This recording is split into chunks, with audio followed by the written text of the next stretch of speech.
우리가 약속한 겁니다. 설교 시작하기 전에 샬롬하면 여러분이 화답하기로. 오늘 출석 성도가 평소보다 몇 명 더 들은 것 같습니다. 지금 3층에서 예배 드리고 있고 또 4층에서도 예배를 드리고 있습니다. 주일 학생들과 아이들을 데려온 부모들이 같이 앉아서 예배를 드리고 있기 때문에 주일 예배 드리고 나면 전체 교인 숫자가 출석 성도가 105명에서 110명, 100명 이상을 넘도록 하나님이 우리 교회에 부흥을 주신 것에 감사합니다. 교회가 참 마이너스 성장하고 있는 시대에 이곳에 1년 3개월 전에 교회가 헌당되도록 하셨고 장족의 발전을 거둬가도록 복 주신 것 하나님의 은혜라고 영광을 하나님께 돌립니다. 오늘은 다시 태어나야 됩니다 하는 심각한 문제를 좀 전하려고 합니다. 오늘 말씀은 굉장히 보석과 같고 복음의 진수와 같은 내용이니까 잘 들으시고 여러분이 확실하게 구원받은 자로 예수 그리스도를 주로 영접한 자로 생명 얻은 자로 살아가시는 축복이 있기를 바라겠습니다. 가장 귀한 것이 무엇일까? 생명입니다. 그래서 우리가 건강관리에 많은 신경을 쓰고 생명보다 더 귀중한 가치는 없죠. 많은 돈, 명예, 권력을 얻어도 건강을 잃고 생명을 잃으면 가치가 아무 소용이 없는 것이기 때문에 우리 삶의 최고의 가치요 소중한 것이 생명이라고 봅니다. 하나님이 우리에게 주신 가장 중요한 것 중에 하나가 생명을 주신 것입니다. 근데 생명에는 두 가지가 있다는 겁니다. 눈에 보이는 생명과 눈에 보이지 않는 생명입니다. 눈에 보이는 생명은 육체의 생명입니다. 몸에 있는 우리 몸, 바디. 코로 호흡하면서 생명을 유지합니다. 어머니 모태에서 태어날 때 부모로부터 생명을 이어받아서 출발한 생명이 이제 때가 되면 배터리가 다 소진되는 것처럼 달면 이 땅에 육체의 생명을 끝내게 됩니다. 여러분, 눈에 보이는 생명보다 눈에 보이지 않는 생명이 또 하나 있다고 주님은 말씀하고 있는데 오늘 그쪽에 좀 비중을 맞춰서 말씀을 전하려고 합니다. 사람의 몸에서 생명 떠나면 사람 아닙니다. 그때는 한 사람, 두 사람 시체가 여기 있습니다 말하면 무식한 사람입니다. 시체가 여기 한 구 있습니다. 두 구 있습니다. 그때부터 구가 돼요. 그렇죠? 생명 있을 때만 사람, 한 명, 두 명 이렇게 되지 생명 떠나면 시체가 되면 그건 이제 사람이라 하지 않고 시체 한 구, 두 구라고 표현을 하죠. 하나님이 우리에게 태어날 때 육체의 생명을 부모로부터 물려받도록 해주셨습니다. 이 몸이 얼마나 신비한지 여러분 아십니까? 몸이 신비덩어리입니다. 그 중에 가장 신기한 것이 세포와 피입니다. 혈액. 학자들의 말에 의하면 우리 몸에 약 100조 개의 세포가 있다고 합니다. 상상도 못하죠. 100조 개의 세포가 있고 그 다음에 우리 몸 안에 4리터에서 6리터의 피가 있습니다. 그래서 심장에서 피를 팍팍 박동을 통해서 보내주면서 그것이 전 신체를 혈관을 타고 도는 것이죠. 미세혈관까지 가면서 산소를 공급하고 생명을 유지하는 작용을 하도록 한 것입니다. 그래서 피가 하는 일은 또 뭐냐? 산소를 운반하는 일을 하는데 피 중에도 세 가지가 나누는데요. 피가 적혈구가 있고 백혈구가 있고 혈소판이 있다는 겁니다. 그런데 여러분 놀라지 마세요. 우리가 잘못해서 피 한 방울을 딱 떨어뜨리면 몸에서 피가 나면 그 한 방울의 피에 적혈구가 500만 개가 그 안에 있답니다. 그 다음에 백혈구가 7,000개가 그 안에 있었답니다. 그 그 다음에 30만 개의 혈소판이 있었다는 겁니다. 참 인간은 아무리 봐도 하나님의 대단한 걸작품입니다. 이게 우연일 수가 없습니다. 몸으로 들어온 산소를 폐가 받아가지고 그걸 각 장기 쪽으로 피를 통해서 헤모글로빈을 하고 적혈과 움직여가지고 그리고 영양을 공급하고 우리가 생존할 수 있도록 해준다는 게 너무 신비롭지 않습니까? 여러분, 생명 유지를 위한 하나님의 섬세한 창조의 선비를 우리가 발견하게 됩니다. 피가 하는 세 가지 기능이 있는데 먼저는 적혈구는 무슨 일을 하느냐? 돌아다니면서 피를 정결케 하고 피를 통해 공급되는 산소를 운반하는 일을 하는 겁니다. 그리고 몸에 있는 나쁜 것들을 찌꺼기를 다 제거하는 작업을 적혈구가 한다고 해요. 적혈구는 부지런히 산소를 공급하고 노폐물을 제거하는 일을 합니다. 그래서 우리 몸속의 적혈구는 하루에 3,000억 개가 죽는답니다. 엄청나게 많은 적혈구가 자기 희생을 감수하면서 우리 스스로 생명을 유지시키는 일로 해서 희생하다가 죽는 것이죠. 그 다음에 또다시 적혈구가 생성이 되는 것입니다. 그러면 백혈구는 무슨 일을 하느냐? 여러분 잘 아시겠죠? 균과 몸을 침범하는 여러 가지 균, 세포들과 싸우는 겁니다. 그래서 나쁜 균이 들어오면 그 균을 우리 건강을 유지하기 위해서 그것을 싸워서 박멸시키는 일을 하는 것입니다. 우리 몸이 병에 감염되면 골수 깊은 곳에 숨어 있던 1억 개가 넘는 백혈구들이 일시에 밖으로 나와서 침범해온 균과 싸우기 시작한다는 겁니다. 필요하면 다른 장기에 있는 백혈구까지 불러들여 싸움을 계속하는 겁니다. 그래서 그 백혈구 활동은 몸에 침범한 병균, 곧 세균 내지는 세포가 잘못된 세포가 다 사라질 때까지 계속하는 겁니다. 그래서 몸이 열이 나는 거랍니다. 그래서 몸에 고름, 곧 환홍, 염증이 생기는 거죠. 그 결과로. 그런가 하면 피에는 또 수혈의 기능이 있습니다. 같은 혈액형의 피를 넣어주면 계속 생명이 유지되도록 하나님이 창조하셨습니다. 그런데 성경은 말하기를 따라합시다. 피는 생명이다. 레위기 17장 11절을 띄우겠습니다. 성경에서 피를 어떻게 말하고 있는지. 육체의 생명은 피에 있습니다. 육체의 생명이 피에 있기에 피가 일부 빠져나가면 적정한 이상으로 빠져나가면 의학으로 못 살립니다. 그러니까 수술하기 전에 그 뭐라고 그러죠? 아스피린을 못 먹게 하는 겁니다. 그 혈소판을 통해서 응고가 돼야지 계속 빠져나가면 인간은 다 죽어요. 육체의 생명은 피에 있습니다. 내가 이 피를 너희에게 주어. 누가? 하나님이 우리에게 피를 주어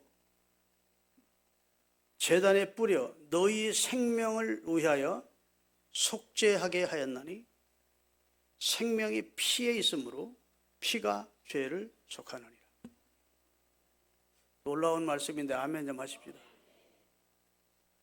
사람의 생명이 피에 있다. 그리고 그 생명이 피에 있으므로 내가 너희에게 진짜 생명의 피를 뿌려서 너희 죄를 속하고 너희를 구원해 주겠다. 그리고 진짜 생명의 피, 죄 없는 하나님의 아들의 피는 죄를 속하게 된다. 이렇게 말씀해 주셨습니다. 여러분과 제가 이렇게 오늘 낮에도 나와서 건강한 모습으로 예배할 수 있는 것은 우리 몸 안에 치열한 우리 몸의 건강을 지키기 위한 전투가 있는 겁니다. 인정하시면 아멘. 고맙다 한번 해보셔야 돼요. 우리 몸은 하나님이 계신 성전인데 하나님이 이 몸을 지체를 우리에게 선물로 주셨는데 할렐루야, 잘 관리하실 수 있기를 바랍니다. 다윗은요 영안이 열려서 자기 몸이 얼마나 신비로운지를 깨달았던 것 같아요. 그래서 시편 139편 14절에 다윗이 감탄사를 올립니다. 내가 주께 감사하오면 나를 지으심이 심히 기묘하심이라.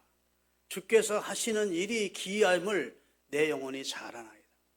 내 인체를 보니까 하나님의 창조가 신묘망측하다는 겁니다. 원더풀이라는 겁니다. 깜짝 놀랐다는 겁니다.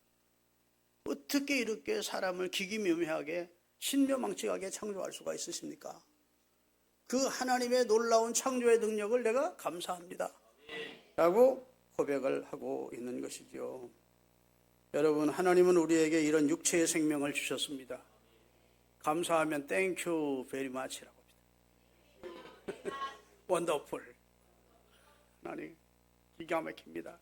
놀랍습니다.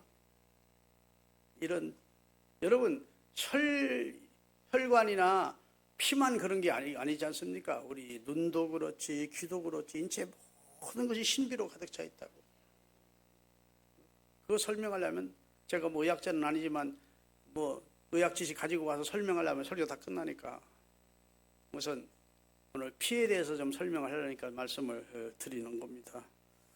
여러분, 그런데 이렇게 완벽하게 가까우도록 하나님이 지은 우리 육체의 생명, 이것은 영원하지 않습니다.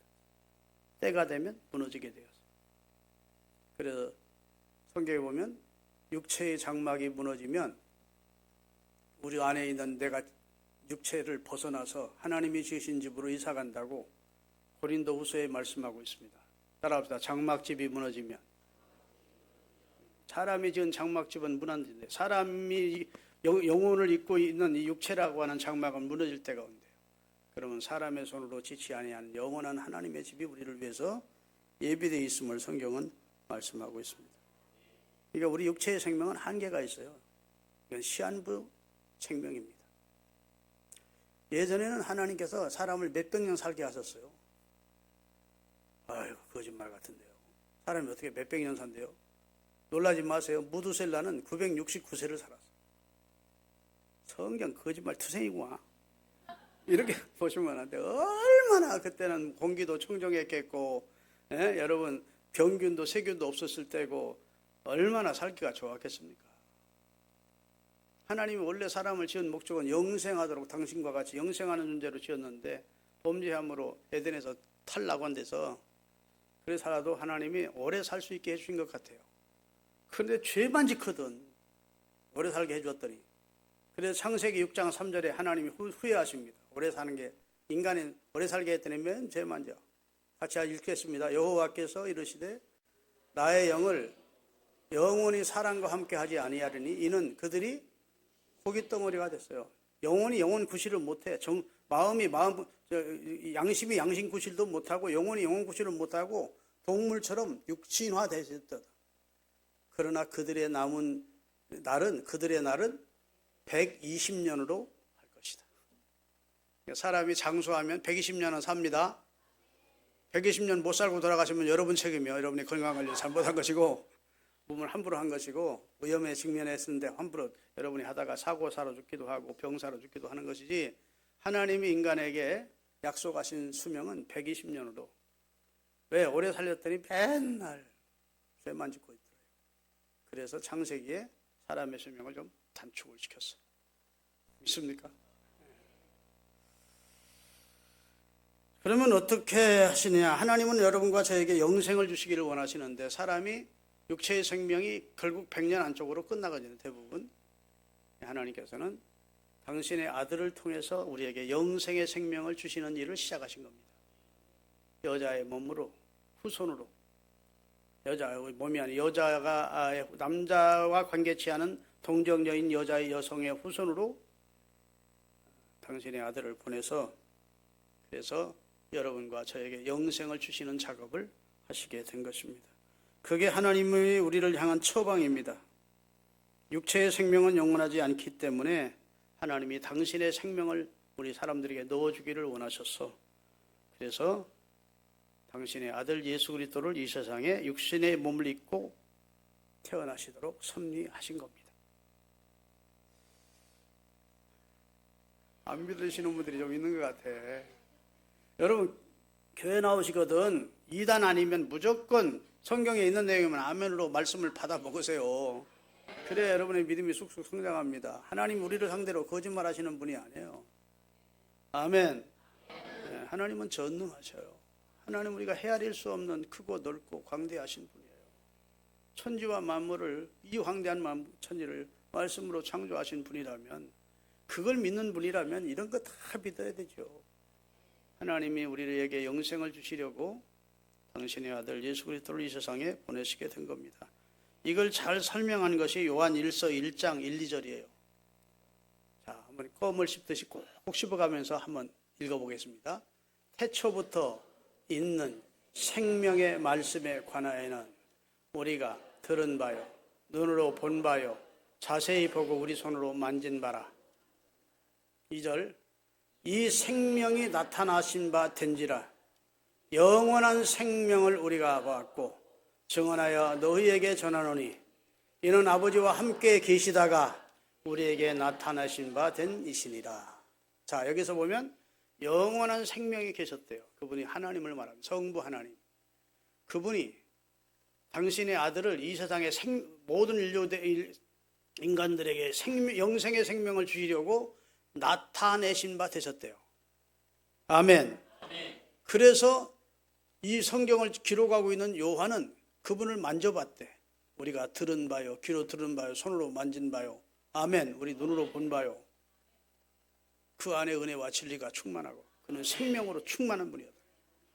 하나님이 영생하시는 하나님이 그 하나님의 생명을 이 땅에 인간들에게 주시려고 그 아들에게 나타내신 바 되셨대.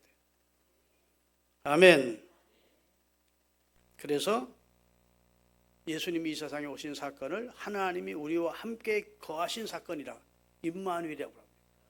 33년 동안 육체를 입으시고 이 세상에 거하시다가 인간의 생명을 얻는데 가장 방해물이 되는 죄를 그 몸으로 처리하시고 우리에게 생명을 주신 것입니다. 자, 오늘 본문을 다시 한번 띄울 테니까 천천히 우리 같이 읽어야 돼요. 이 증거는 이것이니, 자, 하나님의 아들 예수 그리스도가 하나님의 아들이시고 생명의 주라는 증거가 이것인데, 하나님이 우리에게 뭘 주셔요? 영생을 주신 것과 이 영생의 생명이 누구 안에 있었어요? 그 아들 안에 감추어져 있대요. 영생의 생명이 하늘 안에 감추어 있는 그것이니라. 자, 하나님이 영생하시는 생명의 하나님이십니다. 그분이 그 아들 안에 생명을 주어 우리에게 나타나신 바 되었대요. 내가 오늘 눈으로 보면 설교를 하려고 필통을 준비하러 왔어요. 여러분, 제가 여러분에게 이 볼펜을 선물하기를 원합니다. 그런데 이 볼펜을 찾으셔야 됩니다. 보물찾기처럼. 제가 이 볼펜을 여기 필통에 이렇게 숨겨 놓았습니다. 자, 이 말씀을 들은 사람들은, 이 말씀을 믿는 사람들은 볼펜 찾을까요? 필통 찾을까요? 필통 찾죠. 이 세상에 하나님의 말씀에 귀를 기울이지 않는 사람들은 생명을 찾습니다. 그래서 고행을 합니다. 막 물속에, 깡깡 얼음 물속에 들어가서 막 그 물을 얼음을 깨고 그 안에서 물 막 동사 직전까지 자기를 고행을 합니다. 무릎으로 계단 오르기도 합니다. 막 엎어졌다 일어났다 엎어졌다 일어나면서 그 어떤 성지순례를 갑니다. 그게 다 생명을 얻고자 하는 길입니다. 그러나 생명을 못 찾아. 하나님은 그런데 생명을 감춰놓지 않으셨어요. 당신의 아들 예수 그리스도 안에 감추인 생명이래요. 아멘.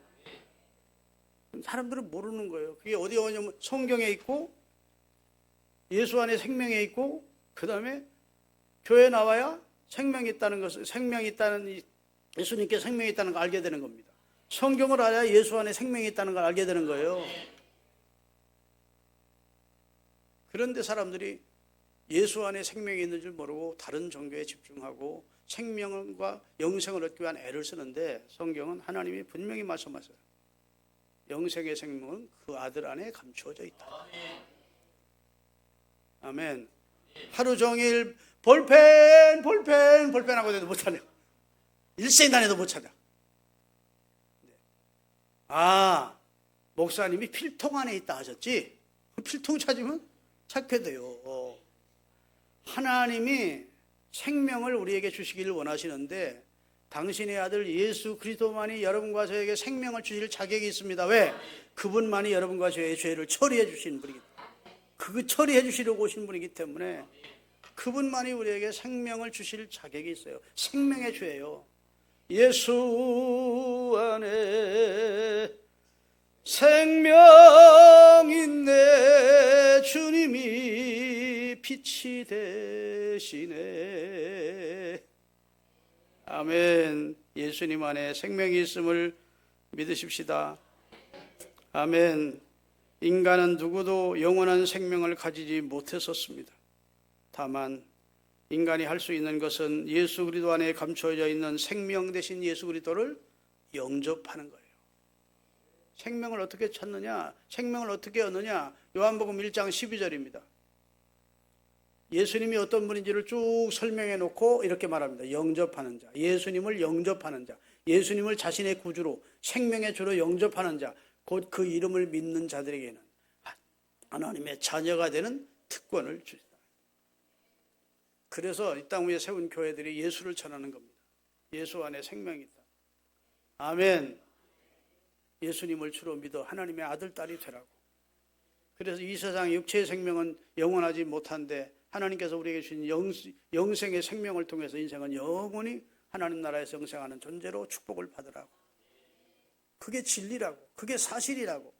생명 걸고 이 복음을 전하다가 수많은 사람들이 순교를 하면서도 이 복음을 지켜왔던 것이 기독교입니다. 아멘. 여러분, 예수 그리스도를 주로 믿으면 생명의 두 개입니다. 아이를 임신하면 생명이 두 개가 되는 겁니다. 엄마의 생명과 태아의 생명이 둘이 몸 안에 존재하는 거예요. 결혼이 임신이 아닙니다. 결혼했다고 임신되는 건 다 아니에요. 또 일부러 임신 안 하는 부부들도 있습니다. 함께 산다고 임신과 함께 사는 것은 또 별개의 문제입니다. 임신은 생명이 몸 안으로 들어오는 겁니다. 생명이 잉태되는 거예요. 아멘. 그래서 엄마의 몸과 엄마의 생명과 아이의 생명이 함께 들어있는 것이 임신이에요. 그런데 요한복음 3장에 1절부터 보면 주님께서 거듭남의 비밀을 가르쳐주면서 중생해야 영생에 얻고 하나님 나라에 들어간대요. 자, 3장 1절부터 띄우겠습니다. 그런데 바리새인 중 니고데모라는 한 사람이 있으니 유대인의 관원이라. 그가 밤중에 예수님께 와서 이르되 납비여, 우리가 당신은 하나님께로부터 오신 선생인 줄 아나이다. 하나님이 함께하지 아니하시면 당신이 행하시는 표적은 아무도 할 수 없음이니이다. 예수께서 대답하여 이르시되 진실로 진실로 네게 이르노니 사람이 거듭나지 아니하면 하나님 나라 볼 수 없어요. 여기는 볼 수 없다고 그랬습니다. 그 다음 절, 니고데모가 이르되 사람이 늙으면 어떻게 날 수 있습니까? 두 번째 모태에 들어갔다 날 수 있습니까? 5절, 예수께서 대답하시되 진실로 진실로 네게 이르노니 사람이 하나님의 말씀과 성령으로 거듭나지 아니하면 하나님 나라 입에는 볼 수 있습니까? 들어갈 수 없습니까? 들어갈 수 없대요. 거듭나야 됩니다. 거듭남이라는 것을 한문으로는 중생이라고 합니다. 한문 이게 이제 이중중자를 쓰는 거예요. 이렇게 하고 이중중자, 이중 거듭남. 사람이 거듭나야 된다. 새롭게 태어나야 된다. 생명이 하나 그 속에 더 들어가야 된다. 아멘. 그래서 아이를 임신하듯이 예수 그리스도의 생명이 우리 속에 이입이 돼야, 접붙임이 돼야 내가 영생을 얻은 자가 되는 겁니다. 교회 직분 얻었다고 영생 얻는 거 아니에요. 성경에 그런 말씀 한 군데도 없어. 기적을 믿는다고 영생 얻는다는 말씀도 성경에 한 군데도 없어요. 천지창조를 믿는다고 그 영생 얻게 해준다는 말씀도 없어요. 아멘. 산상수훈을 지키면 영생 얻게 해주겠다 그런 말씀 없어요. 예수님이 행하신 기적을 믿는다고 해서 구원을 해주겠다 그런 말씀 없어요. 그래서 예수님은 수많은 사람들에게 병자를 고치시고 이적을 행하신 다음에도 그걸 숨기셨습니다. 그리고 숨으셨어요. 왜? 예수님이 오신 목적은 생명을 주어 구원하는 목적이지 영생하게 하는 목적이지 병 고치주러 오신 것이 아니기 때문에 괜히 다른 데 힘 빼지 않고 사람들이 다른 데 관심을 가지는 걸 원치 않아서 야, 내가 너 귀신 쫓아줬다고 말하지 마. 이런 말까지도 주님이 제지하신 것은 주님이 행하신 능력을 주님이 부인하는 게 아니고 그것은 주님이 이 세상에 오신 목적이 아닙니다. 예수님이 이 세상에 오신 목적은 하나님이 세상을 이처럼 사랑하사 독생자를 주셨으니 이는 저를 믿는 자마다, 저를 받아들이는 자마다, 저를 영접하는 자마다 그 말입니다. 멸망치 않고 뭘? 영원히 사는 영생을 얻게 하려고 하나님이 그 아들을 이 세상에 보내주신 겁니다. 그래서 여러분이 교회에 나오셔서 얼마 동안 신앙생활 하셨는지, 그 다음에 어떤 직분을 가졌는지 다 그것도 귀한 일이지만 구원과는 직결되지 않습니다. 구원은 예수 그리스도를 나의 생명의 주로 내가 마음을 열고 받아들여야 돼요. 아멘. 여러분, 포항제철이 옛날에 우리나라 발전에 큰 견인차 역할을 했습니다. 박정희 대통령이 박태준 씨를 불러서 임자 제설소 하나 만들어 그래가지고 어려운 일을 박태준 씨가 최선을 다해서 해서 세계 최고의 철강회사를 만들었습니다. 그런데 그 철강회사가 초기에는요 자꾸 중단이 되는 거예요. 가동이 됐는데 왜? 한전에서 전기가 나간다든지, 그 다음에 무슨 천재지변이 있다든지 하면 전기가 딱 나가면 포항제철이 계속 작동이 안 되는 거예요. 그러면 쇳물, 그렇게 녹여놨던 엄청나게 많은 쇳물이 다 굳어지는 겁니다. 다시 전기가 들어와도 며칠 동안은 그걸 다시 뜨겁게 달궈가지고 쇳물을 만들어내기가 쉬운 것이 아닙니다. 돈도 엄청나게 들어가지 시간도 많이 걸리지 하니까 포항제철 이사회가 모여가지고 야, 우리 한번 하나 더 만들자. 발전기를, 자가발전기를 만들어서 만약에 한전이 전기가 정전이 될 때 철커덕 하고 자동적으로 전기가 생산되도록, 그래서 엄청난 재정을 투자해서 자가발전기를 만든 겁니다. 에? 그래 이제는 정전이 돼도 걱정이 없어요, 있어요? 없어요. 지진이 나서 잠깐 한전에 문제가 있어서 전기가 안 와도 걱정 없어요. 딱 끝이면 자동적으로 누가 가서 누를 필요도 없어 철커덕 하면서 자동 발전이 되는 거예요. 여러분이가 이 한 세상 살다가 어느 순간 철커덕 하면서 내 영혼이 천국으로 올라가야 될 때가 와. 내가 사실적으로 설명하기 위해서 쉽게 하는 겁니다. 아멘. 우리가 안전할 수 없어요. 이 세상에는 위험투성이고 질병투성이고 얼마나 문제가 많습니까? 아니 이런 사람들이 그래요. 아이고 나는 뉴스에서나 봤던 일이 내게 일어날 줄은 몰랐네. 뉴스에서 보면서 아이고 저거 안 됐다 하던 일이 바로 자기에게도 일어나더라는 거예요. 그게 우리가 사는 세상입니다. 언제 우리가 이 세상을 마칠지 몰라요. 그때 준비된 사람, 예수를 주로 영접한 사람은 척삭 하고 영원히 하나님 나라로 올라가는 거예요. 왜? 영생을 소유한 자이기 때문에. 이 사실을 믿으세요. 이 사실을 평소에 예수님을 영접하고 믿어야 되는데, 죽기 직전에 그 가족이 애가 타가지고 목사님 오셔가지고 우리 남편 예수를 안 믿었는데 그럼 예수님 소개해가지고 예수님 마지막 시간에 영접하게 만들어주세요. 정신이 멍하니 죽었다 살았다는 사람한테 어떻게 복음을 그때 제대로 설명해서 그 사람이 예수 그리스도를 구주로 영접시킬 수 있겠습니까? 어려운 일이에요. 지금 하셔야 돼. 지금이 은혜 받을 만한 때고 지금이 구원의 날이야. 아멘. 여러분이 사랑하는 가족이나 친구나 친척이나 여러분이 좀 전도하고 싶은 대상이 있거든. 죽기 직전에 내가 쫓아가서 전도해야 되겠다. 왜 그렇게 해? 지금 할 수 있는데. 할렐루야. 여러분, 생명의 주인은 하나님이십니다. 그 하나님께서 보내신 예수 그리스도가 생명입니다. 내가 곧 길이요 진리요 생명이다. 생명. 그래서 예수님은 그분이 생명 자체였기 때문에 말 한마디로 죽은 자가 일어나는 겁니다. 아멘. 말 한마디로 귀신이 떠나가는 겁니다. 아니 말할 필요도 없어서 와서 예수님이 얼까만 만져도 여기서 능력이나 생명의 능력이 나가서 12회를 혈류적으로 앓던 여인이 쫙 나은 거예요. 그만큼 예수님은 생명으로 충만했었다는 거예요. 그래서 예수님과 늘 3년 동안 가까이 지냈던 요한이 우리가 그의 영광을 보내 아버지의 독생자의 영광이고 은혜와 진리가 그 안에 충만하고 생명으로 충만하고 빛으로 충만한 분이었다.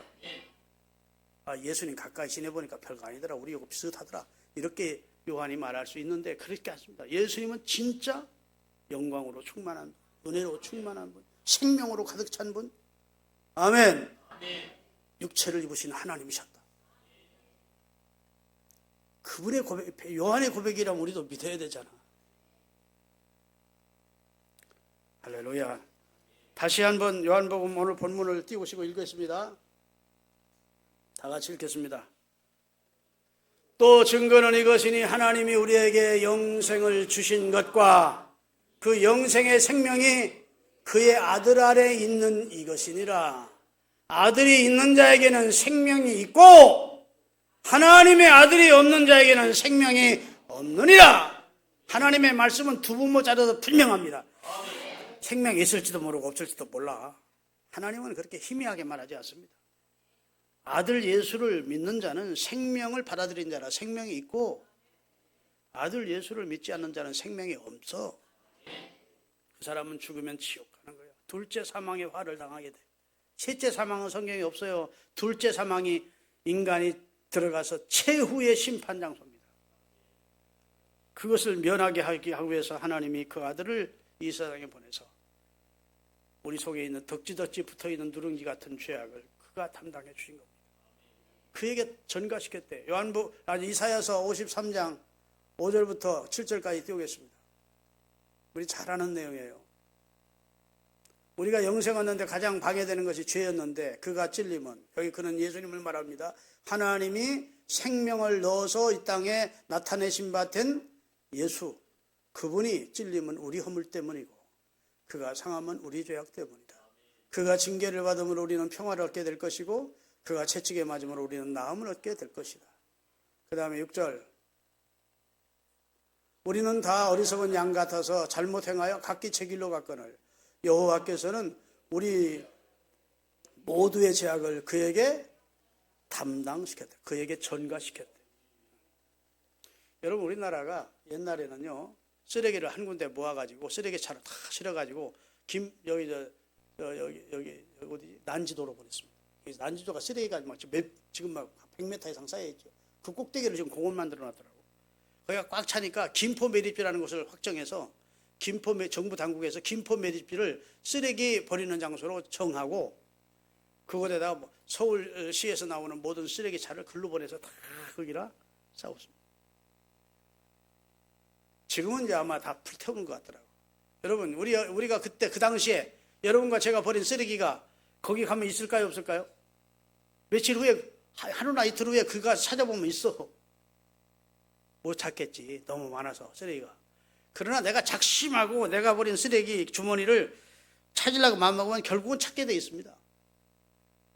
아니, 고개라도 끄덕이세요. 하나님께서 예수님에게 인류의 모든 죄악을 담당시키기로 정하셨대. 그분은 죄가 없는 분인데, 그런데 모든 인류의 죄악을 그에게 전가시켜서 담당시켜서 그 모든 인간의 죄악을 일괄 처리하기로, 그리고 예수 그리스도가 나의 구원자이고 나의 생명의 주라는 사실을 믿는 자는 의롭다 하시고 구원해 주시는 법을 택하시고, 그것이 복음의 시작입니다. 마가복음 1장 1절이에요. 예수님이 복음의 시작이에요. 복음이라는 복된 소식이야. 마가복음 1장 1절, 하나님의 아들 예수 그리스도의 복음의 시작이니라. 예수님은 우리에게 복된 소식을 가지고 온 복음의 시작되시는 분입니다. 그리고 우리에게 구원의 도리를 말씀해 주셨을 뿐 아니라 생명의 주이심을 여러 가지 모양으로 확정시켰을 뿐 아니라 우리 모든 인류의 죄악을 하나님이 그에게 전가시켜서 담당시켜서 일괄 처리하심으로 예수 그리스도를 나의 구주로 내 죄를 담당하신 대속의 주라고 믿고 고백하는 사람에게는 하나님의 자녀도 되게 하시고 영생의 생명도 소유하게 하시고, 할렐루야, 구원을 받게 되는 것입니다. 요한복음 20장 31절입니다. 다 같이 읽겠습니다. 요한복음 20장 31절.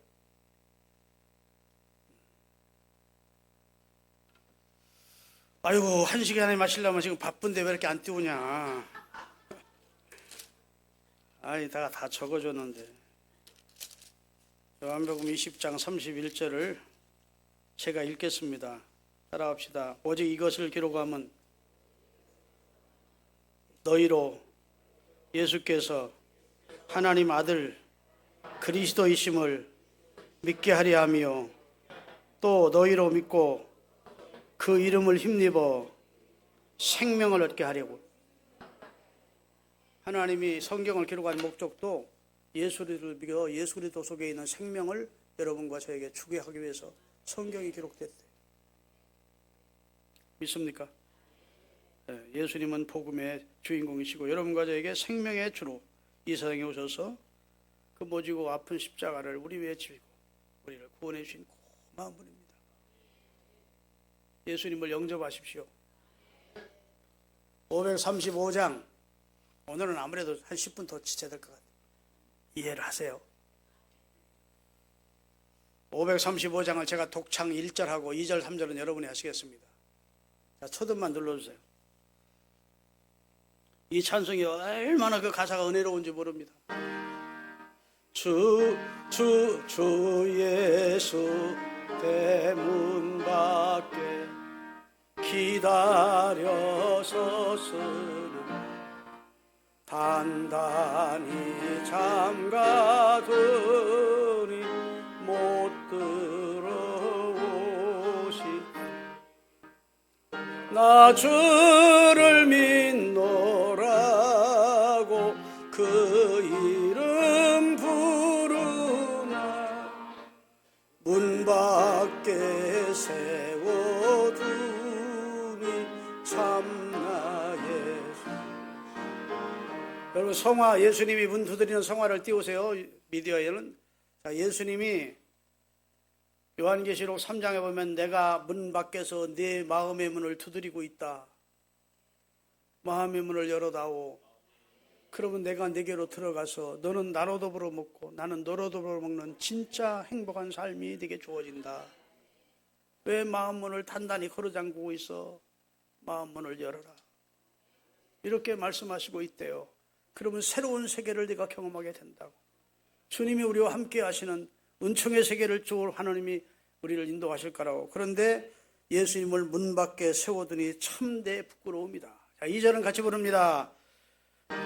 문 두드리는 손 나를 위해 못 박힌 손 못 박힌 손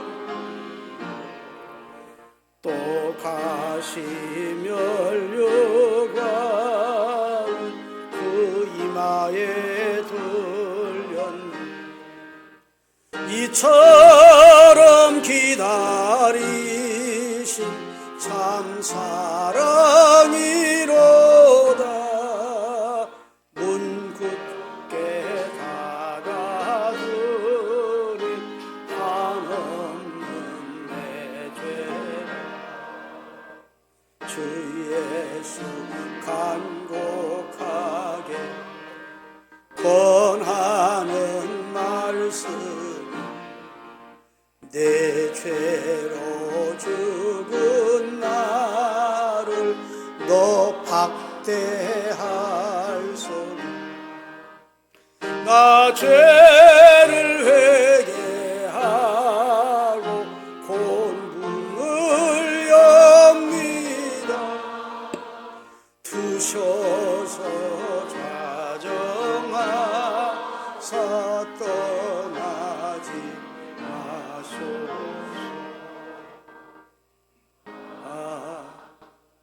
교회 다니면서도 아직 예수 그리스도를 확실하게 마음에 주로 영접하지 않은 분들이 있을 수 있습니다. 교회는 나오지만 아직도 완고한 고집과 자기 생각으로 단단히 마음문을 잠가놓고 주님을 받아들이지 않는 사람이 가운데 있을 수 있습니다. 오늘은 마음을 여세요. 생명 가지고 우리 생명 주시려고 우리 마음의 문을 두드리고 계신 예수님을 마음으로 모시세요. 그리고 그분의 지도를 받고 통치를 받고 보호를 받고 인도를 받으세요. 그게 그리스도인의 행복입니다. 종교 생활하지 마시고 교회 생활을 무슨 취미생활 하듯 하지 마시고 신앙을 무슨 액세서리라 생각하지 말고 생명과 관계된 거예요. 아멘. 자, 눈을 감으시고 저를 따라하십시오. 영접 기도를 하겠습니다. 거룩하신 하나님, 우리 마음이 완악하게 단단히 잠겨 있었음을 고백합니다. 이제 오늘 말씀을 붙들고 제 마음의 문을 열겠습니다. 주님 내 안에 오셔서 나를 주장하시고 인도하시고 복되게 하시옵소서. 내 고집대로, 내 생각대로, 내 뜻대로 살던 삶을 그치게 하시고 내 안에 오신 주님과 함께하는 행복한 인생을 기대하게 하옵소서. 예수 그리스도의 이름으로 기도하옵나이다. 아멘.